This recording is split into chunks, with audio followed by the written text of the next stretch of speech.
Aujourd'hui à Jeune Culture, on vous parle de deux histoires qui ont débuté dans les années 70, Motocross Deschambault et le musée de Grondines.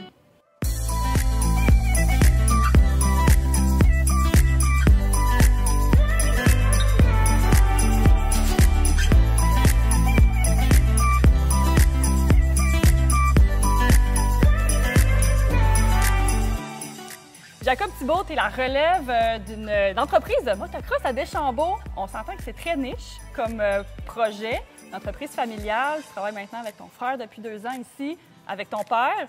Explique-moi un peu la genèse de l'entreprise. Comment on fait pour se starter une piste de motocross? Pour se starter une piste de motocross, ça prend beaucoup de temps. Il faut aimer, il faut être passionné du sport. Mon père a parti ça en 1977, si je me rappelle bien. Ah oui. Il avait acheté ça. Le terrain, dans le temps, c'était boisé. C'était vraiment juste des petites trails, des affaires comme ça. Puis il a acheté ça des Chinois en 1977. Puis Daniel, lui, il a fait de la motocross tout son plus jeune âge. Ses parents, ils le poussaient là-dedans aussi. Il faisait de la compétition. Il était champion du Québec, là, mon père. Lui, il était frigoriste de métier jusqu'en 2010, je crois, à peu près. Puis, à un moment donné, ça a grossi avec les années. Il a toujours organisé des petits événements dans le temps à partir de 1980. Puis, avec le temps, ça a tellement grossi qu'on est devenu vraiment un centre complexe sportif pour la motocross, exactement. C'est connu partout à travers le monde. Ici, vous faites des compétitions internationales. Le camp de jour a même des élèves, je ne sais pas comment on dit ça, là, des étudiants en motocross international. Ouais. Comment on fait pour se positionner comme ça sur ce réseau-là? Est-ce que c'est parce que ton père faisait de la compétition aussi? C'est un circuit qui se distingue beaucoup des autres circuits en fait dans le monde. Okay. Souvent, les terrains sont sur le plat, fait que c'est moins montagneux. Ici, c'est des vallées, c'est vraiment ce que les adeptes recherchent, entre autres. Fait que le circuit a juste, c'est du bouche-à-oreille, effet boule de neige. Je travaille dans les événements aux États-Unis aussi. Récemment, on était à Southwick, là, il y a 2 semaines, dans le Michigan, proche de Boston. On fait des kiosques dans les événements aux États-Unis. On distribue des pamphlets pour annoncer nos événements, nos camps de jour, etc. Puis c'est ce qui fait que les gens reconnaissent Deschambault, c'est que la force médiatique, les réseaux sociaux, toutes ces choses-là, c'est le même qu'on réussit à aller chercher à l'international. On a des gens qui viennent tout le temps, là, à chaque année. L'année passée, on avait de la Suisse qui était là pour l'événement national. Après ça, on a même de la Chine pour les camps de vacances qui sont venus, de la Jordanie, Ontario, Toronto, tous ces endroits-là. Puis le Québec aussi, on a beaucoup de gens du Québec majoritairement qui viennent pratiquer, qui sont adeptes de motocross à Deschambault, qui adorent le circuit. Puis ce circuit-là, effectivement, il est vallonneux. Est-ce qu'il est difficile? Les gens recherchent beaucoup, justement, moins de sauts, moins de dangers. Les vrais pros de motocross, c'est ça que ça recherche. Ça recherche beaucoup plus de rapidité, des longues lignes droites, des gros virages, moins de gros sauts dangereux. C'est plus familial aussi à Deschambault. Bien, il y a quand même un camp de jour, là. C'est ça, exact. Tous nos circuits sont vraiment sécuritaires pour les enfants. C'est beaucoup des grands virages. C'est un terrain qui est, oui, difficile parce que c'est en sable, mais c'est ça qui fait la force de Deschambault, qui a grandi au fil des années. Puis, Jacob, il y a quand même un virage vert dans cette discipline-là. Est-ce que ça a toujours été à essence? Là, ça commence à avoir des motos électriques et tout ça. Vous vous positionnez comment là-dessus? À Deschambault, on a toujours été avant-gardiste sur tout ce qui est environnement. On travaille beaucoup avec le ministère de l'Environnement, justement. On a des très bons contacts avec eux. On est rendu de Au début, c'était plus difficile dans les débuts, mais je peux comprendre, c'est ça. À cette heure, les employés qui travaillent là-bas, ils nous appellent souvent, puis on leur donne des nouvelles des projets qui avancent. Exemple, des fontaines d'eau pour éviter la vente de bouteilles d'eau. On a 2-3 sur le site, que les gens peuvent remplir leurs gourdes. Après ça, des bacs de recyclage, de compostage, on a tout ça aussi. À chaque année, on fait beaucoup de projets, on plante des arbres. Niveau moto maintenant, le tournage vert électrique, ça s'en vient de plus en plus. Les manufacturiers développent des motos vraiment compétition électrique. Puis on commence à en avoir de plus en plus là, sur les sites. Là. Justement, là, on est en train d'installer des bornes de recharge, des jardins qui ont embarqué dans ce projet-là avec nous. De quoi que ça en vient de plus en plus, je te dirais. Là, mais on a une petite derrière nous, justement. Nous, on a 130 motos sur la location, puis on en a une dizaine avec Motosport 4 saisons qui nous ont donner la chance d'avoir des petites motos électriques pour les enfants à partir de 4 ans jusqu'à 8 ans. On les met en location, qui sont disponibles pour les enfants, puis on s'en va de plus en plus vers là. Oui, le paysage de motocross, dans 5-10 ans, ça va avoir beaucoup changé, si je comprends bien. Dans 5-10 ans, on va entendre juste des petites abeilles. C'est ça, parce que électrique... Ça fait-tu du gros bruit? Tu sais, ça ressemble à quoi? Non, c'est des petites abeilles. C'est ça. Le motocross, c'est le fun. Le drill, c'est quand tu viens à un événement de motocross, c'est le bruit, tu es dans l'action. Fait que ça reste à suivre. On verra ce qu'on va être. Ils vont-tu nous mettre des radios avec des bruits de moteur? Peut-être, je sais pas. On verra ça dans 10 ans, mais c'est sûr que pour l'instant, ça s'en vient de plus en plus fort, puis on sait que ça s'en vient, puis on se prépare à ça de plus en plus. Ça va faciliter, la cohabitation. La cohabitation. Aussi à Deschambault, on est chanceux. On a vraiment des voisins respectueux qui comprennent, parce qu'on On est installé depuis 1977, comme qu'on parlait. Puis c'est vraiment quelque chose que ça va faciliter justement avec le voisinage, etc.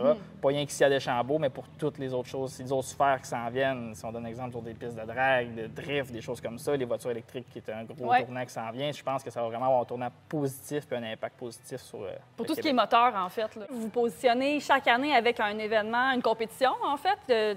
Partout dans le monde, les gens se déplacent pour venir ici compétitionner, même, j'imagine, assister. Parle-moi-en un peu. Chaque année, première semaine de vacances de la construction, depuis 2012, on est la face du national amateur qu'on appelle. C'est quoi? C'est un événement qui dure sur 5 jours de temps. C'est les meilleurs pilotes amateurs. Donc, on parle des enfants de 5 ans minimum. Vous avez donc des classes Exact. enfants. Il y a 26 classes total. Ça part de l'enfant de 5 ans aux pros de 20-30 ans. Même, on a les vétérans de 50 ans et plus. Il y a une classe 50 ans et plus. Vétérans à 50 ans et plus. Bon, il y a du monde qui va... tout le temps plein, hein? La game. ouais. Puis le dimanche 28 juillet, c'est vraiment la cerise sur le Sunday. Ça, c'est le dimanche dans le sens que la dernière journée du national amateur, c'est les pros qui arrivent sur place. Là, on parle des pilotes qui arrivent vraiment avec les grosses écuries, comme la Formule 1 Montréal. Ça arrive avec des mécanos, les gros auvents de 50 pieds, ces choses-là. C'est des pilotes qui sont payés pour courser, avec des champions canadiens, des pilotes qui viennent des États-Unis aussi, qui sont là. On a au-dessus de 5 à 6 000 spectateurs qui viennent assister à cette course-là. Donc, c'est vraiment l'occasion de découvrir ce sport-là. Exactement. Tout près de chez nous. Exactement. Merci.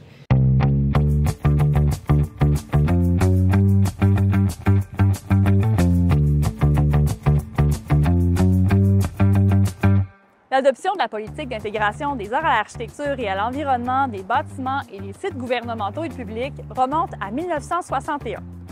C'est qu'en 1980 qu'on retrouve le premier 1 en territoire portnevois. Il s'agit d'une sculpture de métal de Marcel Jean, originaire du Témiscouata. On peut le voir devant l'ancien poste de la Sûreté du Québec à Saint-Raymond, aujourd'hui occupé par Ressources naturelles et Fonds. Actuellement, il y a plus d'une quarantaine d'œuvres d'intégration dans la MRC de Portneuf. Au moins une douzaine se trouvent à l'extérieur et elles sont donc accessibles en tout temps. Seulement 3 d'entre elles ont été créées par des artistes portneuvois. Le Passage de l'Onde d'André Dubois, un Neuvillois décédé récemment, Une île où tu cueilles des mots et Là où le fleuve et le ciel se répondent de la Raymondoise Agnès Riverain. L'une d'entre elles se trouve d'ailleurs derrière moi, à la Maison Plamondon. Par contre, plusieurs artistes d'ici en produisent un peu partout au Québec, dont Yannick Pouliot de Saint-Casimir, Carole Baillargeon de Deschambault et Marie-Fauve Bélanger de Saint-Léonard.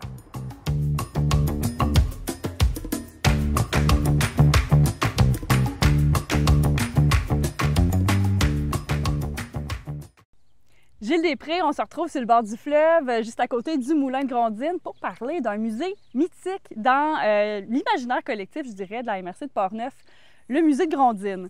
Vous êtes parmi les fondateurs de ça il y a 53 ans exactement. Exactement, en 71. Oui, bien, 71, ça a été le début avec les fouilles archéologiques qui ont eu lieu ici à Grondines, où on a là, déterré littéralement des artefacts. Et le tout, quand même, supervisé par un archéologue du ministère de la Culture du Québec et un archéologue aussi du fédéral, là, je me souviens plus. Qui vous ont supervisé parce qu'on dit ça, parce que vous étiez une gang de jeunes quand même. Oui, c'est ça. On était une gang de jeunes. Je veux dire, les plus vieux n'avaient pas 20 ans et puis les plus jeunes en avaient 14 ou 15 peut-être. Un beau camp de vacances.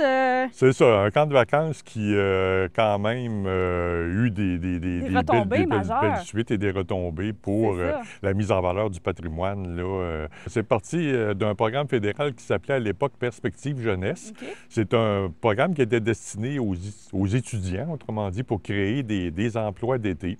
Et ici, on a eu vent de ce programme-là par un professeur de l'Université d'Ottawa. Il venait de la région de Grondines, qui venait durant l'été. Et avec ce professeur-là, on a monté ce projet de fouilles archéologiques-là pour découvrir un peu les origines de Grondines. Parce que le site où on se trouve ici, c'est le site de l'ancien village qui était sur le bord du fleuve et que le déménagement du village à l'endroit où il se trouve aujourd'hui, bien, c'est en 1840 que ça s'est fait. Ça fait qu'on savait qu'il y avait des vestiges de l'ancien village qui étaient ici, dont l'ancienne église, l'ancien presbytère, le manoir seigneurial et tout ça. Ce qui nous a permis aussi de découvrir pas juste des artefacts du régime français, des gens de l'ancien village, mais aussi des artefacts beaucoup plus vieux, là, qui dataient de tribus autochtones. Oui, c'est ça, de la présence autochtone. La présence d'Autochtones qui ont passé par ici, là, parce que ça, on en a aussi là, découvert, entre autres, des morceaux de poterie et tout ça, là. Puis les fouilles, donc, avaient lieu près du oui. moulin, donc c'est pour ça qu'on se trouve ici. C'était votre quartier général, en fait? Oui, il y avait, je pense, au moins 25 ou 30 jeunes, je ne sais plus exactement. Là, ben, ça fait ça quand même 53 ans. On vous donne, c'est correct, on a le droit de tout s'en rappeler. C'est ça, il y avait au moins 25-30 jeunes qui travaillaient sur ce projet-là. C'était un projet collectif. Oui, vraiment. Tu sais, dans le fond, parce que c'est un projet aussi où tout le monde avait accepté d'avoir une paye plus basse pour pouvoir engager le plus de monde possible. Ça fait qu'à peu près toutes les familles de Grondines avaient un jeune qui travaillait sur le projet. Et puis, je pense que ça a été un beau projet communautaire. Oui, communautaire collectif. Exactement. Tout le monde y a participé ici, parce oui, qu'on en entend beaucoup parler dans l'imaginaire collectif aussi, probablement pour ça. Parmi les étudiants qui travaillaient sur le projet, les plus vieux, là, qui étaient universitaires, là, il y en a un qui était historien, un autre qui était en génie, qui s'occupait plus de l'aspect scientifique de la chose, là, quadriller les terrains de fouille et puis toutes ces choses-là. Et puis bon, chacun avait sa spécialité selon les études qu'il avait faites.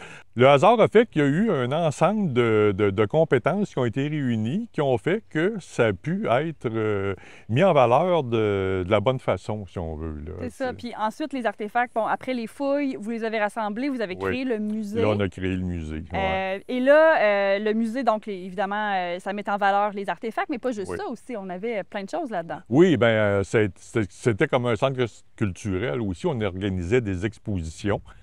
Toutes sortes d'expositions reliées au patrimoine, comme par exemple, on a fait une exposition sur les trousseaux de mariés de l'époque. Puis tous les objets qui étaient dans cette exposition-là provenaient de gens de Grondines, provenaient de familles de Grondines. Un autre, c'était une exposition sur la médecine de l'époque. Parce que, veut dire, il y avait un médecin qui pratiquait à Grondines, qui avait un cabinet, il y avait encore tous les instruments et puis tout ça. Donc, on a fait une exposition avec ça. Bien, évidemment, toute cette collection-là a été léguée. À l'époque, quand le musée a terminé au Musée de l'Amérique française. Là. Ça s'est terminé en 75, c'est ça? Oui, grosso modo en 75, là, quand le programme fédéral qui subventionnait le musée, dans le fond, c'est terminé. Tout ça, bien, ça a donné, après ça, naissance, quand ce programme-là s'est terminé, parce que ça avait créé des petits un peu partout en province, naissance au service des musées québécois. Là, donc, il y a eu des grosses retombées. Oui, ça a été comme des retombées, c'est ça, oui. Ouais. Et là, en terminant, je veux juste... on peut voir encore les vestiges ici à Grondines. Oui, et on a les fondations là, du vieux presbytère. Ouais. On a le site où on voit les fondations de l'ancienne église qui était là. Tout ça, c'est conservé, c'est sur les terrains de la fabrique. C'est votre travail qu'on peut voir encore. Oui, c'est ça. Et puis aussi, le moulin qui est là, qu'on voit, ça aussi, ça a été préservé grâce à ce projet-là, parce qu'à l'époque, il y a des intérêts privés qui voulaient acheter le moulin qui appartenait au fédéral à ce moment-là.